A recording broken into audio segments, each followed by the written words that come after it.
It has to do with one's point of view, I have to put it that way, one's sense, one's system of reality. It would seem to me that the proposition before the House, when I put it that way, is the American dream at the expense of the American Negro, or the American dream is at the expense of the American Negro, is a question hideously loaded, and that one's response to that question, or one's reaction to that question, has to depend on an effect on where you find yourself in the world, what your sense of reality is, what your system of reality is. That is, it depends on assumptions which we hold so deeply as to be scarcely aware of them. A white South African, or a Mississippi sharecropper, or a Mississippi sheriff, or a Frenchman driven out of Algeria, all have, at bottom, a system of reality which compels them to, for example, in the case of the French exile from Algeria, to defend French reasons for having ruled Algeria. The Mississippi or the Alabama sheriff, who really does believe when he's facing a Negro boy or girl that this woman, this man, this child must be insane to attack the system to which he owes his entire identity. Of course, for such a person, the proposition of which we're trying to discuss here tonight does not exist.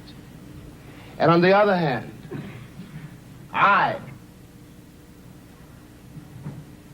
have to speak as one of the people who've been most attacked by what we must now here call the Western or the European system of reality.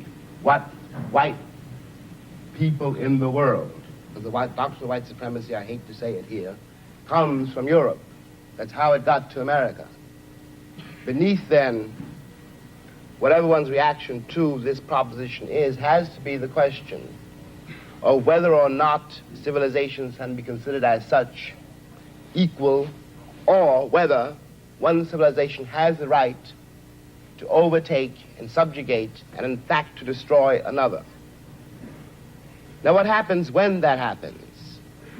Leaving aside all the physical facts which one can quote, leaving aside rape or murder, leaving aside the bloody catalog of oppression, which we are in one way too familiar with already, what this does to the subjugated, the most private, the most serious thing this does to the subjugated, is to destroy his sense of reality.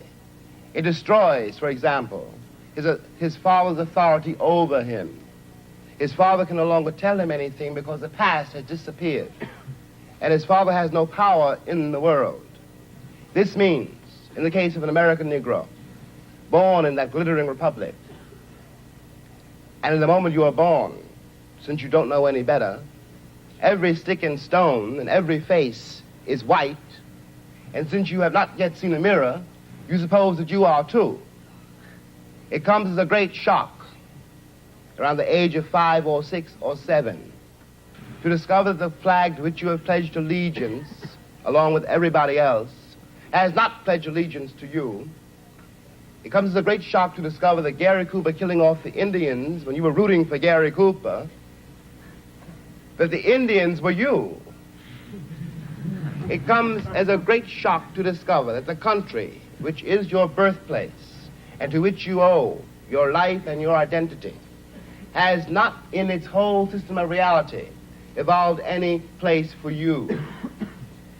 The disaffection, the demoralization, and the gap between one person and another, only on the basis of the color of their skins, begins there and accelerates throughout a whole lifetime, so that presently you realize you're 30 and are having a terrible time managing to trust your countrymen.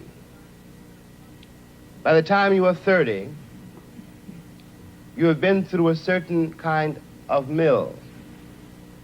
And the most serious effect of the mill you've been through is again not the catalog of disaster.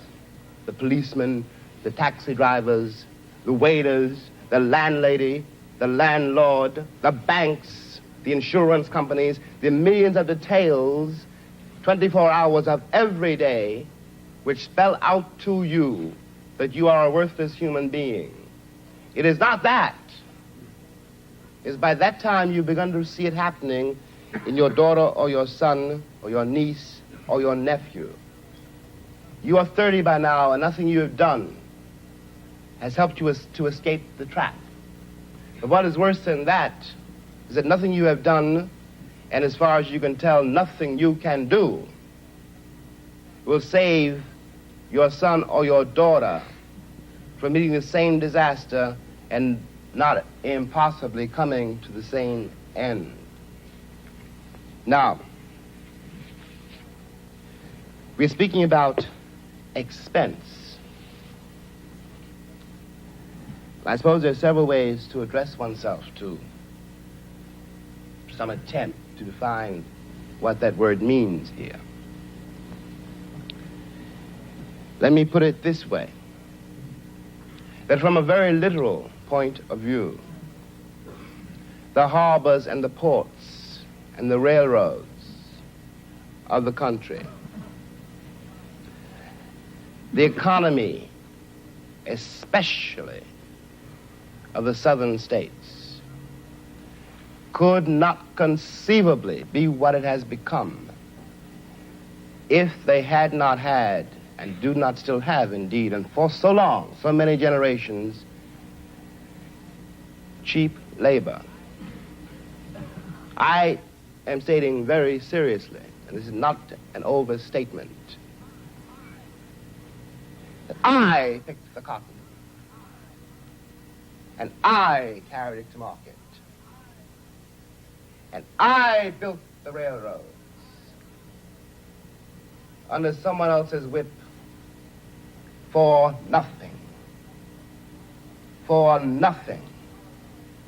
The Southern oligarchy, which has until today so much power in Washington, and therefore some power in the world, was created by my labor and my sweat, and the violation of my women and the murder of my children.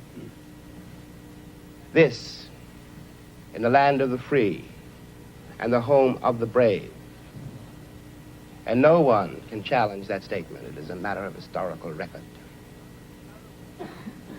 In another way, this dream, and we'll get to the dream in a moment, is at the expense of the American Negro. You watch this in the Deep South in great relief, but not only in the Deep South. In the Deep South, you are dealing with a sheriff or a landlord or a landlady or the girl at the Western Union desk. And she doesn't know quite who she's dealing with, by which I mean that if you're not part of the town, and if you are a northern nigger, it shows in millions of ways. So she simply knows that it's an unknown quantity, and she wants to have nothing to do with it. So she won't talk to you. You have to wait for a while to get your telegram. Okay, we all know this. We've been through it. And by the time you get to be a man, it's very easy to deal with. But what is happening in the poor woman, the poor man's mind, is this. They've been raised to believe, and by now they helplessly believe, that no matter how terrible their lives may be, and their lives have been quite terrible, and no matter how far they fall, no matter what disaster overtakes them, they have one enormous knowledge and consolation, which is like a heavenly revelation. At least they are not black.